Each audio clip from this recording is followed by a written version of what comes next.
Welcome back today match prediction and highlight. তো কেমন আছো তোমরা? আজকে আমি আলোচনা করব England versus Australia fifth and final one day international match 2024, যেটা সিরিজ ডিসাইডার ম্যাচ।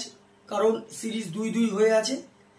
লাস্ট প্রথম দুটো one day match Australia win হয়, লাস্ট দুটো one day match England win হয়। তো এটা যে জিতবে সিরিজ উইন হবে। তো খেলাটা হবে, যদি আমি ডেট বলি, আজ 29 সেপ্টেম্বর 2024 ইন্ডিয়ান টাইমে সুপার সানডেতে বিকেল 3:30 PM খেলা।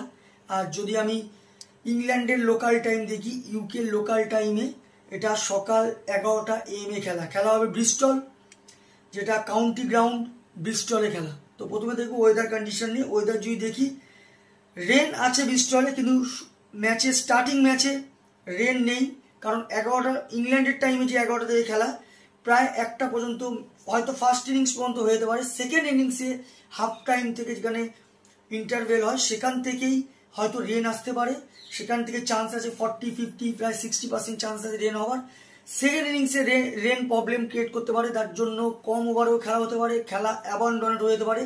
কারণ ব্রিস্টলে রেনে অনেক খেলা অ্যাবান্ডনেট হয়ে গেছে। তো চান্স আছে সেকেন্ড ইনিংস থেকে রেন আসার, আর খেলা অ্যাবান্ডনেট হয়ে যেতে পারে। আর এই সময় যথেষ্ট কোল্ড ওয়েদার থাকবে, 14 ডিগ্রি সেলসিয়াস আছে। তো এখানে একটাই কথা বলবো, পিচ যদি আমি ক্যালকুলেশন করি, টস জিতে ফিল্ডিং নেওয়া সব থেকে বেস্ট অপশন হবে। কারণ বিগ হাই স্কোরিং রান হয় ব্রিস্টলে, যেটা চেসেবেলও হয়ে যায়। তবে ব্রিস্টলে যদি 320, 330 অ্যাবভ হয়ে যায়, তখন চেস করা একটু ডিফিকাল্ট হয়ে যায়। কিন্তু নর্মালি টসে জিতে ফিল্ডিং নিয়ে চেসের দিকে যাওয়া দরকার। চেস এখানে ম্যাক্সিমাম টাইমেই হয়েছে। তো ইংল্যান্ডের যদি আমি প্রেডিক্টেড 11 দেখি, Philip Salt, Ben Duckett, Will Jacks, Harry Brook captain, Jimmy Smith wicket keeper, Liam Livingstone, Jacob Bethell, Brydon Carse, Jofra আচার, ম্যাথু পটস, আদিল রাশিদ। অস্ট্রেলিয়ার যদি আমি প্রেডিক্টেড 11 দেখি, Travis Head, Mitchell Marsh captain, Steve Smith, Josh Inglis wicket keeper, Marnus Labuschagne, Alex Carey, Glenn Maxwell, Sean Abbott, Mitchell Starc, Adam Zampa, Josh Hazlewood. তো দুটো টিমে আমি predicted 11 বলে দিলাম। লাস্ট ম্যাচ যদি দেখি, ইংল্যান্ডের সব থেকে হাই স্কোর করে হ্যারি ব্রুক, 87 রান, সুপার ফর্মে আছে হ্যারি ব্রুক। আর যদি বোলিং পারফর্ম দেখি, সব থেকে উইকেট টেকার বল করে ম্যাথু পটস, 38 রান দিয়ে 4 উইকেট নেয়।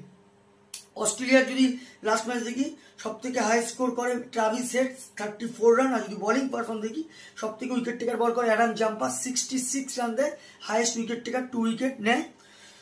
তো দুটো টিম যদি এখানে পার্সেন্টেজ ক্যালকুলেশন করা, অ্যাজ এ টিম হিসাবে অস্ট্রেলিয়া টিম হিসাবে এগিয়ে আছে। যদিও বা সিরিজ 2-2 আপাতত হয়ে আছে, 60% অস্ট্রেলিয়াকে দেবো, 40% আমি ইংল্যান্ডকে দেবো। তবে ইংল্যান্ড কামব্যাক করেছে, নিজের হোমে যথেষ্ট কামব্যাক করেছে। প্রথম দুটো ম্যাচ হেরে যাওয়ার পর লাস্ট দুটো করে 2-2 এনেছে। কনফিডেন্স লেভেলটা ইংল্যান্ডের যথেষ্ট হাই। তো আমার prediction, fifth one day international match and final one day international match winner and series winner, England win this game. England এই ম্যাচ জিতবে। টপ ফ্যান্টাসি পিক যদি দেখি, কারা কারা এই ম্যাচে পারফর্ম করতে পারে, ইংল্যান্ডে যদি টপ ফ্যান্টাসি পিক দেখি, Will Jacks, Harry Brook, Liam Livingstone, Jofra আচারকে টপ ফ্যান্টাসি পিকের মধ্যে দেবো।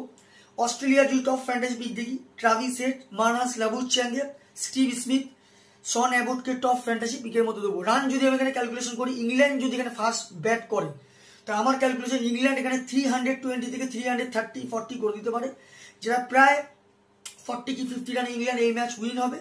অস্ট্রেলিয়া যদি এখানে ফার্স্ট ব্যাট করে, তো আমার ক্যালকুলেশন অস্ট্রেলিয়া 270 থেকে 280-র মধ্যে রেস্টিক হবে, যেটা 5 কি 4 উইকেটে ইংল্যান্ড ম্যাচ উইন হবে। তো ভিডিওটি ভালো লাগলে লাইক করো, শেয়ার করো, কমেন্ট করো আর সাবস্ক্রাইব করো। বাই।